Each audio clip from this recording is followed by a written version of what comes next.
आदमी क्यों निराश है, आदमी क्यों उदास है, आदमी को ऐसा क्या हो गया है।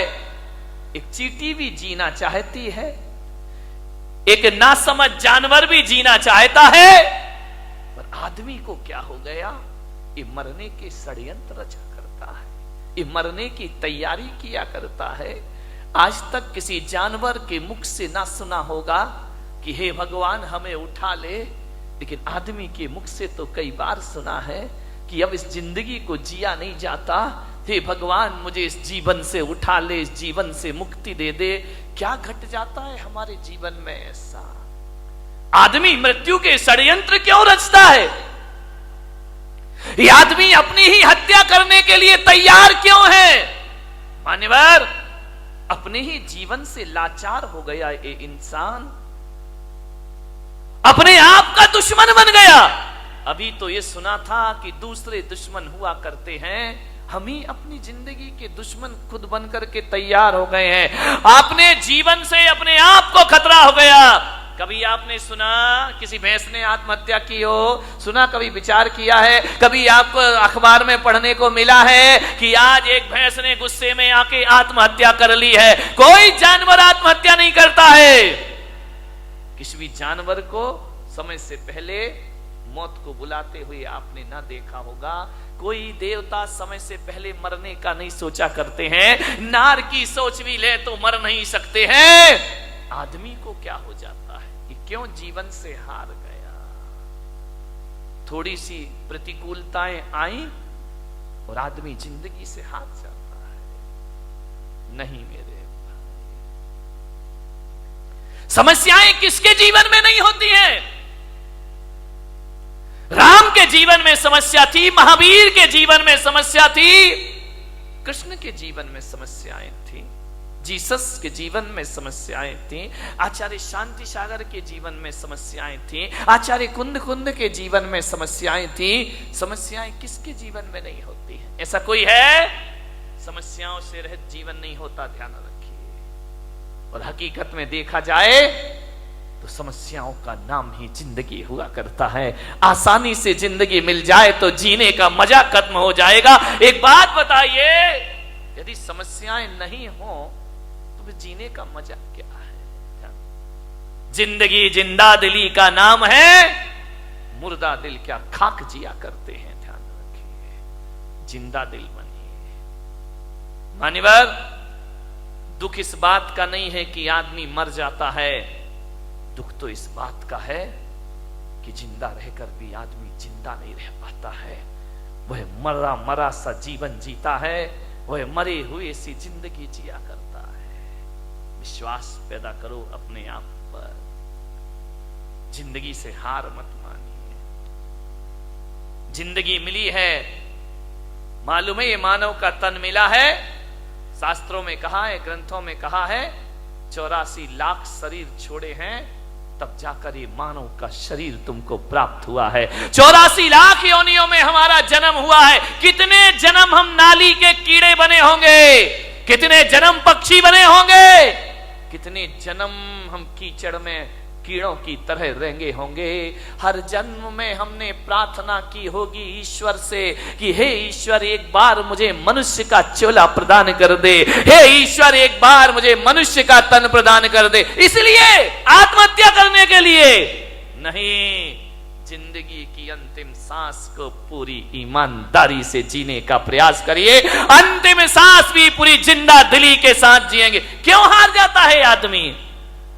जैसा विचार करिए, सोचना। ऐसे ही नहीं मिल गया मनुष्य का जीवन, बहुत मेहनत की है इसके लिए। मनुष्य का जीवन मिला, ऊंचा कुल मिला, अच्छी खानदान मिली, दिमाग मिला, बुद्धि मिला, शरीर मिला, फिर भी इस जिंदगी से हाथ धोते हो आप। अब तो घबरा के कहते हैं कि मर जाएंगे, अब तो घबरा के कहते हैं कि मर जाएंगे। मरकर भी घबरा गए तो फिर बताओ अब किधर जाएंगे। दूसरा हमारे पास कोई रास्ता है नहीं। जिंदगी मिली है, अच्छे से जियो, तरीके से जियो, सलीके से जियो। बहुत कम जीवन मिला है, इसे उदासियों में मत गुजारिए। जिंदगी भीख में नहीं मिलती, जिंदगी बढ़ के छीनी जाती है। जिंदगी भीख में नहीं मिलती, जिंदगी बढ़ के छीनी जाती है। अपना हक संग दिल जमाने से छीन पाओ तो कोई बात बने। सर झुकाने से कुछ नहीं होगा, सर उठाओ तो कोई बात बने। पोंछ कर अश्क अपनी आंखों के, मुस्कुराओ तो कोई बात बने। मुस्कुराओ तो कोई बात बने। उदास मत जियो, जिंदगी को पूरे आनंद के साथ जीने का प्रयास करो।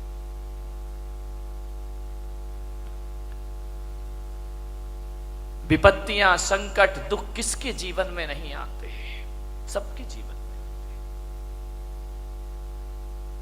मुश्किलें आती हैं, परेशानियां आती हैं, विपरीत वातावरण बनता है, लेकिन जीने की आस मत छोड़िए।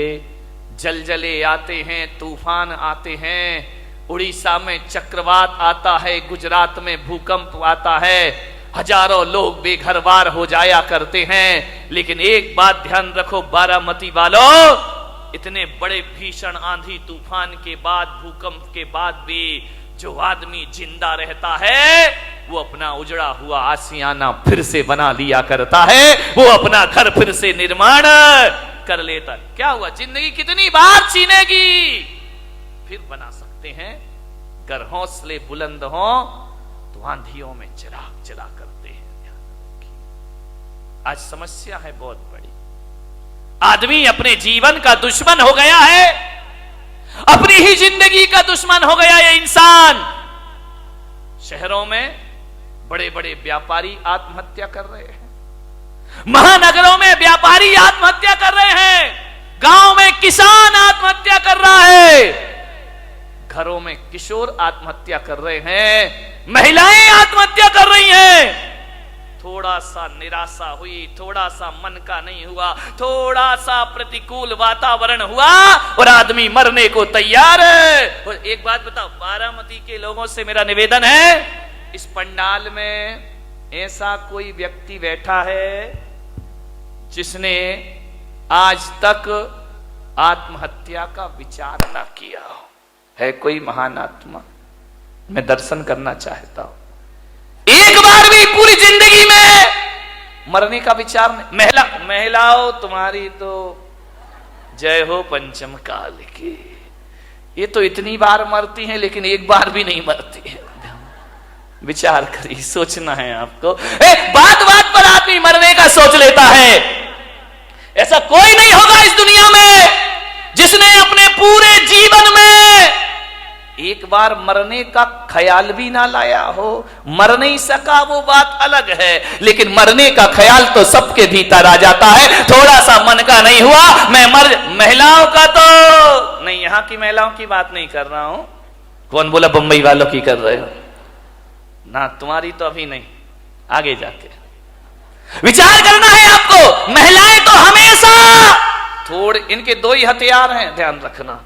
या मैं मायके चली जाऊंगी या फिर मैं मर जाऊंगी, आत्महत्या कर लूंगी, सुसाइड कर लूं, मैं नहीं जीऊंगी, तंग आ गई जिंदगी से। महिलाओं से मैं बात बात पे आत्महत्या के विचार मत बनाइए, मरने के विचार मत बनाइए। ध्यान रखिए, विचार करिए आप, बहुत अशुभ विचार है। भगवान महावीर कहते हैं मरने के विचार भाव हिंसा कहलाया करती है, और भाव हिंसा को द्रव्य हिंसा से भी बड़ा पाप माना जाता है। अरे दैहिक हिंसा उतनी खतरनाक नहीं होती है जितनी वैचारिक। इससे बड़ी क्या हत्या, दूसरों की हत्या करना भगवान महावीर ने पाप कहा है।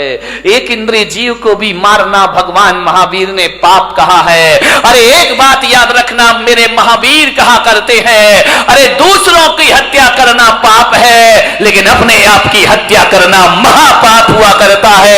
इससे बड़ा दूसरा कोई पाप, दूसरों की हत्या करना तो पाप ही है, अपनी करना महापाप हुआ करता है। इसलिए भगवान महावीर ने एक प्यारा सा सूत्र दिया है। भगवान महावीर ने 4 शब्द इस इंसान को दिए हैं। अरे वो 4 शब्द नहीं, 4 वेद हुआ करते हैं, वो 4 आर्य सत्य हुआ करते हैं, वो महावीर के 4 शब्द।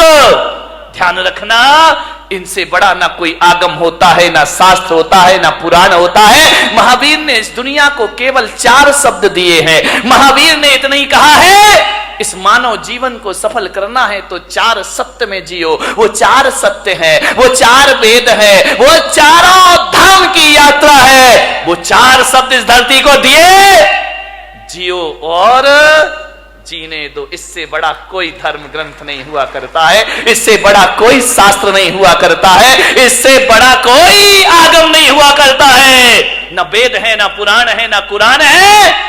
4 शब्द में उन्होंने अपनी पूरी देशना को समाहित कर दिया। 4 शब्द में पूरे दर्शन को रख दिया भगवान महावीर ने।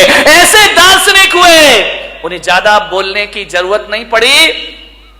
भगवान महावीर से पूछा गया कि आप बताइए एक सेंटेंस में धर्म का सार क्या है, तो महावीर ने कहा, जियो और जीने दो। ध्यान रखिए, सारी दुनिया समा गई इसमें, सारे ग्रंथ समा गए इसमें।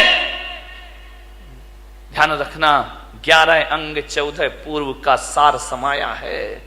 ये इतना साधारण अक्षर नहीं है, इतने साधारण शब्द नहीं है कि बैनरों पर लिखवा दिए जाए, वो हमारी इतिश्री हो जाए। ध्यान रखिए, जियो और जीने दो।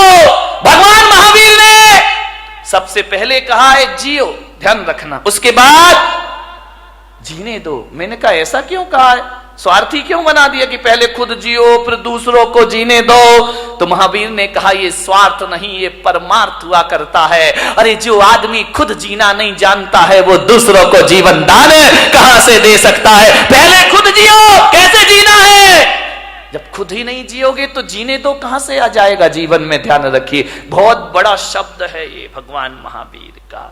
धर्मनिरपेक्ष है, सार्वजनिक है, यूनिवर्सल है। हिंदू हो, मुसलमान हो, सिख हो, ईसाई हो। कल एक सांसद महोदय मेरे पास आए, उन्होंने कहा महाराज भगवान महावीर पर कोई ऐसी पुस्तक है जो सरल शब्दों में लिखी गई हो। मैंने कहा पुस्तकें तो बहुत हैं, समझने वाला चाहिए। बोले नहीं, बिल्कुल सरल, बिल्कुल सरल। तो मैंने कहा महावीर को पढ़ने के लिए पोथियों की पढ़ने की जरूरत नहीं हुआ करती है, महावीर को समझने के लिए ग्रंथों की जरूरत नहीं हुआ करती है। मैंने कहा मेरे महावीर का स्वरूप देख लीजिए, इससे बड़ा कोई शास्त्र नहीं हुआ करता है, इससे बड़ा कोई उपदेश नहीं हुआ करता है। और महावीर का यदि सबसे बड़ा कोई ग्रंथ है तो जियो और जीने, इससे बड़ा कोई ग्रंथ नहीं है। ध्यान